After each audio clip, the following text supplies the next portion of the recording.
Je suis très honoré d'être aujourd'hui parmi vous pour participer à l'inauguration de la chaire de recherche sur la jeunesse en Bretagne et en France. Je suis d'autant plus heureux d'être parmi vous que les travaux de cette chaire-là sont importants et seront importants dans l'avenir. Je travaille en collaboration avec plusieurs chercheurs en France et à l'étranger. Et je dois dire que la perspective globale qui est au cœur du projet de la chaire est absolument impressionnante et intéressante. Si la plupart des chercheurs qui s'intéressent aux jeunes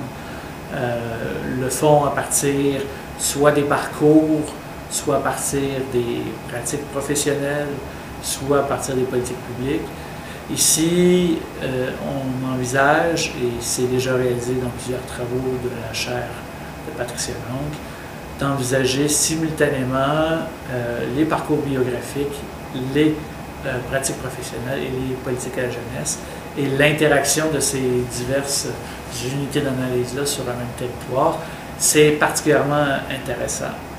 Il faut dire aussi que les projets de la chaire dépassent ce qui est au cœur généralement des travaux en sociologie de la jeunesse ou sur la jeunesse, c'est-à-dire la question de l'insertion professionnelle. On sait que ce soit dans le monde francophone ou en sociologie de la jeunesse dans le monde anglo-saxon, que la question de l'insertion professionnelle est au cœur des réflexions. Et lorsqu'on parvient, comme le fait le projet de chaire, à dépasser cette sectorisation de l'action de l'État pour envisager également d'autres enjeux des transitions. On pense bien sûr à la question du logement, de l'hébergement, on pense à la formation d'une nouvelle famille, à la mise en couple, mais aussi à la participation sociale des jeunes, à leur participation politique. Envisager de cette manière-là la jeunesse, c'est pouvoir comprendre la jeunesse dans sa totalité et non pas la saucissonner en divers secteurs. Enfin, je dois dire que ce qui est particulièrement intéressant de mon point de vue, c'est le parti pris réalisé pour envisager les jeunes qui sont peut-être moins bien dotés en diverses ressources sociales. Les jeunesses en situation de vulnérabilité, souvent, sont soit mis à part comme étant des délinquants ou des gens qui sont inaptes, qui subissent les structures sociales, soit ne sont pas étudiés parce que la sociologie de la jeunesse s'intéresse en général aux jeunes et les travaux de la sociologie de la jeunesse, certains d'entre eux promeuvent une vision d'une jeunesse estudiantine, par exemple, mieux éduquée, etc. Donc, c'est particulièrement intéressant dans les travaux qui sont mis en œuvre jusqu'à maintenant dans le cadre de l'expertise de l'équipe de la chaire, de faire valoir cette spécificité-là à certains égards, c'est-à-dire d'envisager la jeunesse moins bien nantie en ressources, mais de ne pas l'extraire du contexte social dans lequel cette jeunesse-là se trouve, et d'analyser jusqu'à un certain point, de manière comparative, la jeunesse en difficulté et la jeunesse en général, pour comprendre les diverses injonctions, la plupart du temps paradoxales, qui sont faites à l'autonomisation des diverses jeunesses, et notamment de la jeunesse en situation de vulnérabilité.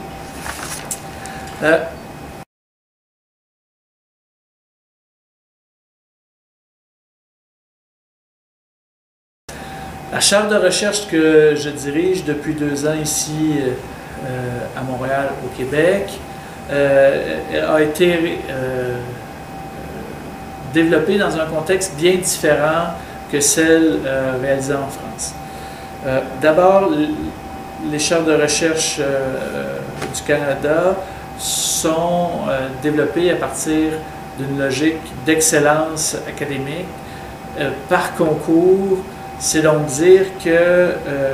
la priorisation autant dans le développement que dans l'évaluation périodique de ces chaires-là est faite par des critères d'excellence et de productivité académique. Au-delà de cette différence-là, vous allez le constater, il y a plusieurs éléments de ma chaire qui correspondent tout à fait et qui trouvent écho dans la programmation scientifique de la chaire de l'équipe de Patricia Lang. D'abord, ma chaire de recherche est développée dans un contexte où il y a une proximité assez importante dans nos domaines de recherche en sciences sociales entre les chercheurs universitaires et les différents acteurs de la pratique. Ces impératifs-là ont été institutionnalisés depuis une trentaine d'années dans divers programmes de recherche soutenus par les grands bailleurs de fonds académiques, où ce qu'on met en valeur, c'est l'intérêt des gens des politiques publiques à soutenir les différents travaux académiques. Il y a donc une forme de proximité entre la recherche qui est institutionnalisée, et c'est dans ce cadre-là que ma chaire en elle-même s'est développée.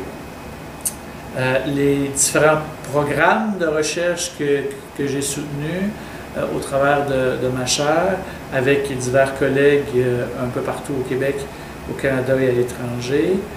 s'intéressent particulièrement à la compréhension de la mise en œuvre des différentes innovations sociales dans le monde des services à la jeunesse. Dans ce cadre-là, cette proximité-là nous a permis de consacrer des projets entiers au développement, par exemple, de divers programmes d'intervention qui visent à bonifier les interventions sociales déjà existantes, dans une perspective participative à faire ce travail de développement-là avec les jeunes, avec les intervenants et les acteurs des politiques publiques, pour implanter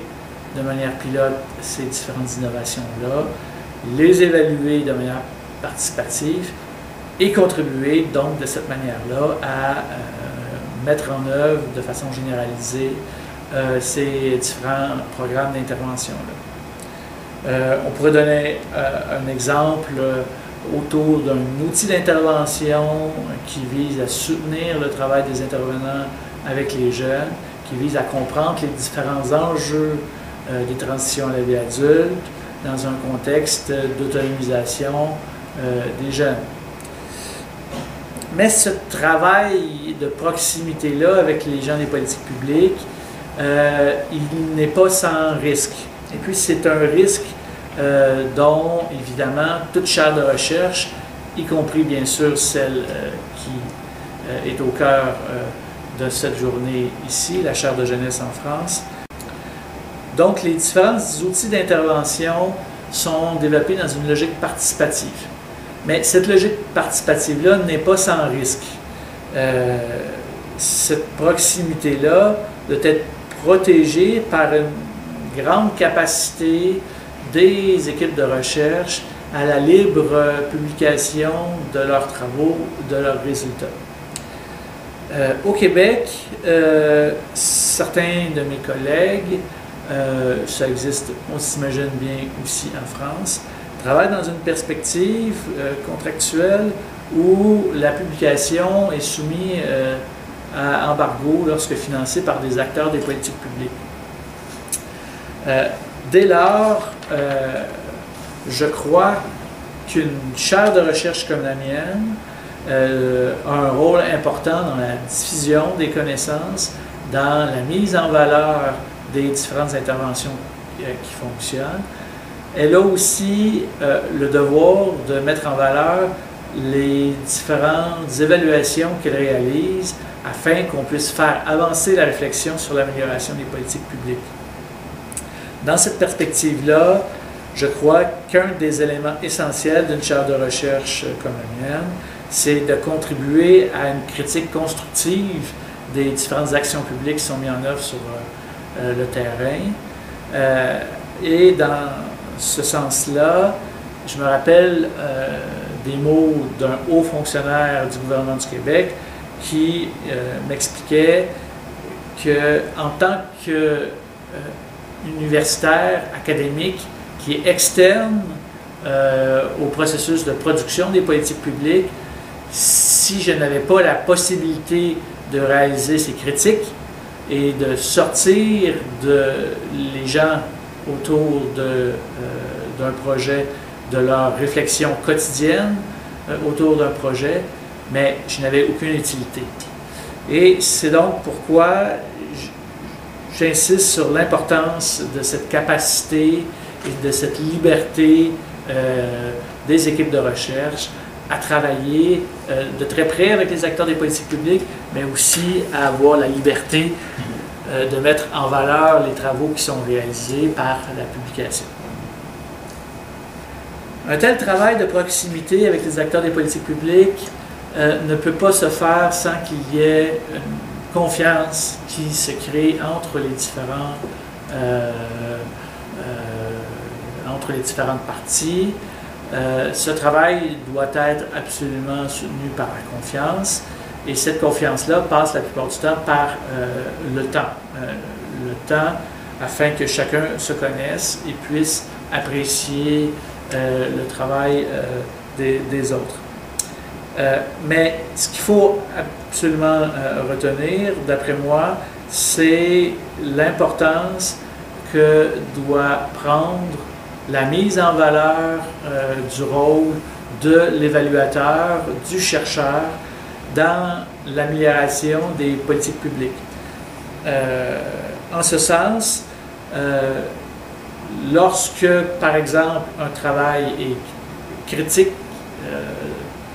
et met en valeur des défaillances dans une intervention publique, il faut bien comprendre que le bailleur de fonds de l'évaluation peut s'en servir pour améliorer ses interventions. De la même manière, lorsque je travaille avec des associations ou des établissements et qu'on met en valeur plutôt des réussites du projet, il est bien certain que les acteurs se servent de ces travaux de recherche-là pour justifier leur intervention.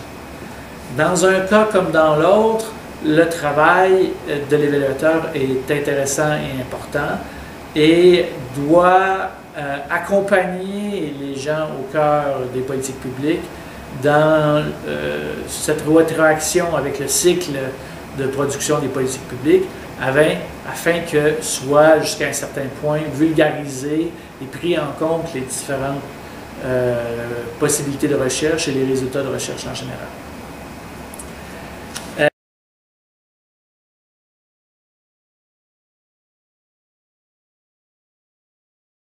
Dernier élément pour répondre à cette question, un travail d'une grande proximité comme celui que je fais et que réalise mon équipe avec les acteurs des politiques publiques ne peut se faire que par une programmation scientifique très forte, très importante. On ne peut pas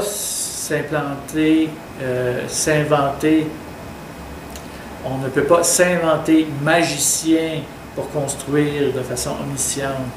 les politiques publiques avec les acteurs. On peut par ailleurs développer des programmes de recherche. Je donnerai un exemple où, à partir de 3 études longitudinales pour comprendre les processus d'autonomisation de jeunes en situation de vulnérabilité, à partir, dans ce programme de recherche-là, d'entrevues compréhensives avec les différents acteurs clés de différents secteurs d'intervention de l'État et du monde associatif, on a pu mettre en valeur les différents enjeux de la compréhension d'une problématique. À partir donc d'un programme de recherche qui a été réalisé sur déjà plusieurs années, on a mis en œuvre une programmation de recherche-action qui visait à développer des innovations concrètes sur le terrain avec les jeunes et les acteurs des politiques publiques.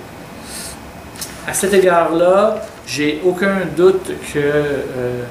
en analysant la feuille de route des membres de la chaire, que cette expertise-là, cette solide programmation scientifique-là, elle existe et elle est déjà en cours de réalisation sur plusieurs aspects. Et à cet égard-là, je suis certain que le développement d'une recherche rigoureuse et sa diffusion va contribuer à l'avancement des différentes pratiques sur le terrain et des différentes politiques publiques. On me demande de m'intéresser aux attentes,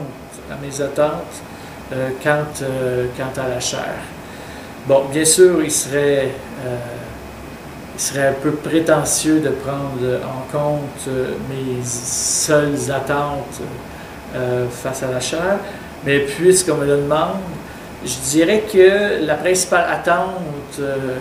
qui doit être formulée est au développement et au maintien de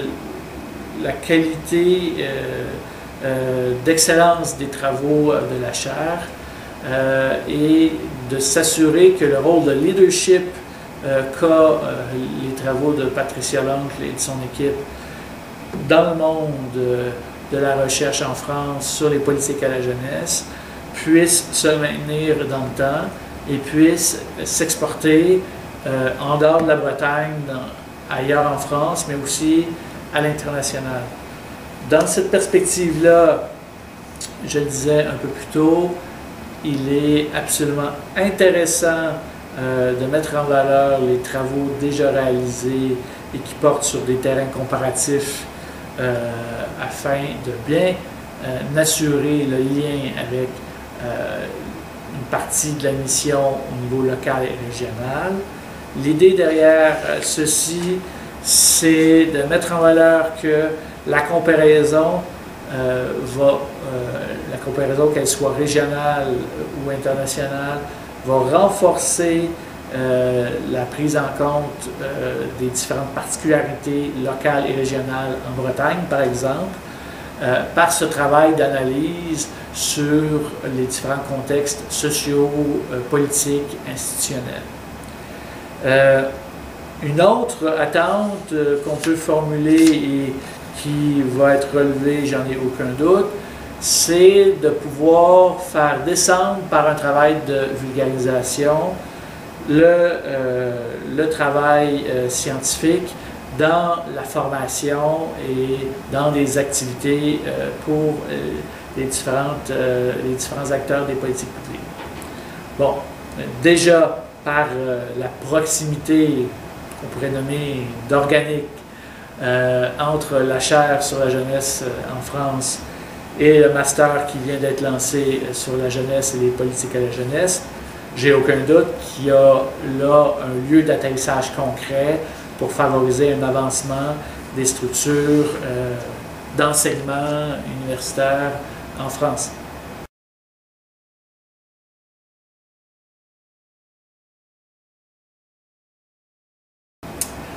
D'autre part, on me demande de m'intéresser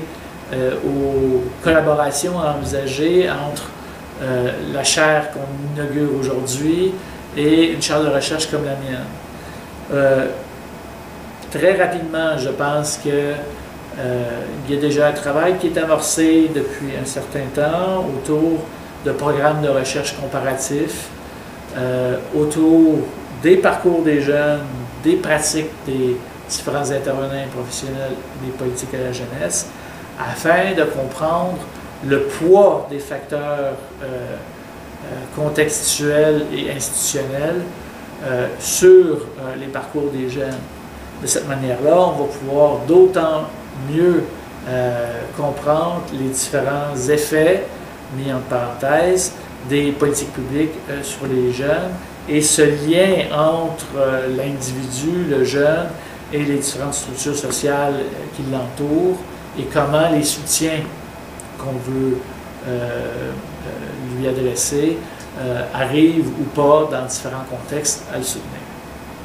Un deuxième point de collaboration qui m'apparaît évident, qui est déjà entamé, c'est l'organisation conjointe de différents colloques,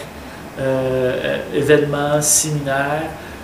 justement pour partager les différentes expériences de recherche qu'on a d'un côté et de l'autre de l'océan et renforcer les différentes collaborations entre nos deux chaires. Déjà, le succès du colloque organisé par Patricia Long et son équipe en septembre autour du projet juvénile témoignent de façon importante de l'importance de ces collaborations-là. Enfin, un dernier axe de collaboration qui est à développer, c'est celui des échanges entre nos institutions académiques, entre l'École nationale d'administration publique, qui est l'université à laquelle ma chaire est attachée, et l'EHESP, mais aussi entre des institutions québécoises dans notre champ et celles françaises, autour d'échanges d'étudiants, d'encadrement en co-tutelle d'étudiants. Et il n'y a nul doute que la proximité de la programmation de la chaire de recherche sur la jeunesse en France et celle de ma chaire de recherche sur l'évaluation des actions publiques à l'égard des jeunes et des populations en situation de vulnérabilité va contribuer assez rapidement à renforcer ces collaborations-là autour d'échanges des étudiants. Il faut dire aussi que l'ENAP et le HESP ont historiquement une histoire institutionnalisée de collaboration et que la question des co-tutelles est au cœur de ces échanges. Alors, en terminant, je n'ai plus qu'à vous souhaiter une bonne fête d'inauguration de la chaire et j'ai bien hâte de pouvoir participer aux différentes activités de cette chaire-là dans les prochains mois, mais aussi dans les prochaines années. Alors, bonne fête de journée à tout le monde et merci. Bonne journée.